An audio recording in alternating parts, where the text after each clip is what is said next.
রাজধানী সহ দেশের সব থানায় কার্যক্রম স্বাভাবিকভাবেই চলছে, রয়েছে সেনাবাহিনীর সহযোগিতাও। সড়কে বেড়েছে ট্রাফিক পুলিশের উপস্থিতি। এ বিষয়ে বিস্তারিত জানাতে তেজগাঁও থেকে আমাদের সাথে যোগ দিচ্ছেন সহকর্মী আদিলুর রহমান। আদিল, থানাগুলোর পরিস্থিতি কেমন দেখছেন এবং সড়কের পরিস্থিতি কেমন দেখছেন? ট্রাফিক পুলিশ তো এখন সড়কে নেমেছে। প্রিয় নাম্বার সেট করে বিকাশে সেন্ড মানি করুন ফ্রি।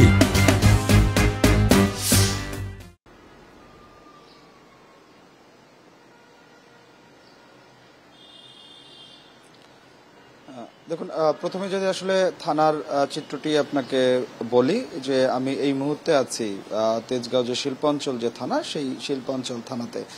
এই শিল্পাঞ্চল থানাতে যখন আসলে 5 আগস্ট সরকারের পতন হয়, তারপরে এই থানাটিতে আসলে ব্যাপক ভাঙচুর চালানো হয়, আগুন দেওয়া হয়, গাড়ি, পুলিশের গাড়ি, যানবাহনগুলো যেগুলো আছে সেগুলো পুড়িয়ে দেওয়া হয়। এর পরপরই কিন্তু আসলে থানার যে কার্যক্রম, সেই থানার কার্যক্রমটি আসলে বন্ধ হয়ে যায়। কয়েকদিন আগে সেনাবাহিনীর যে তত্ত্বাবধান এবং সেনাবাহিনীর নিয়ন্ত্রণে এই থানার যে কার্যক্রম, সেই থানার যে কার্যক্রমটি আসলে চালু হয়েছিল।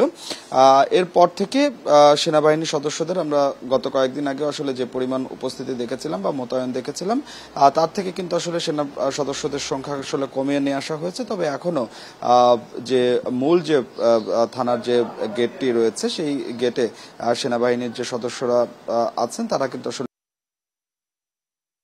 সেই সেনাবাহিনীর সদস্যদের দায়িত্ব পালনের মধ্যেই এই থানার যে কার্যক্রম, সেই কার্যক্রমটি আসলে চলছে। আমরা কিছুক্ষণ আগে এই থানার যিনি আসলে ডিউটি অফিসার, তার সাথে আসলে কথা বলছিলাম। তিনি আমাদেরকে যেটি আসলে বলছিলেন যে থানার যে সাধারণ ডায়েরি, সেই সাধারণ ডায়েরি নেওয়ার যে কাজ, সেই কাজটি আসলে শুরু হয়েছে। তবে আপাতত মামলা গ্রহণের করা হচ্ছে না।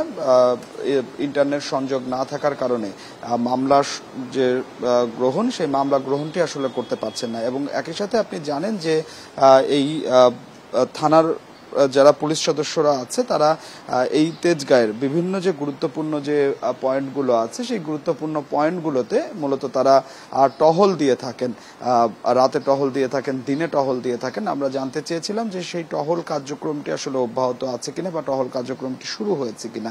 পুলিশের পক্ষ থেকে বা থানার পক্ষ থেকে আমাদেরকে বলা হচ্ছে যে টহলের যে কার্যক্রম, সেই কার্যক্রমটি শুরু হয়েছে।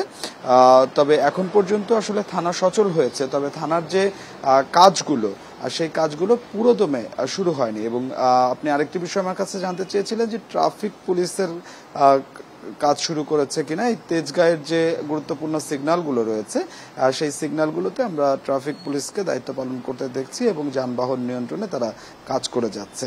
তো আমার থানার কার্যক্রম নিয়ে এটি ছিল এখনকার সবশেষ। রাজধানী তেজগাঁ থেকে জানাচ্ছিলেন সহকর্মী আদিলুর রহমান।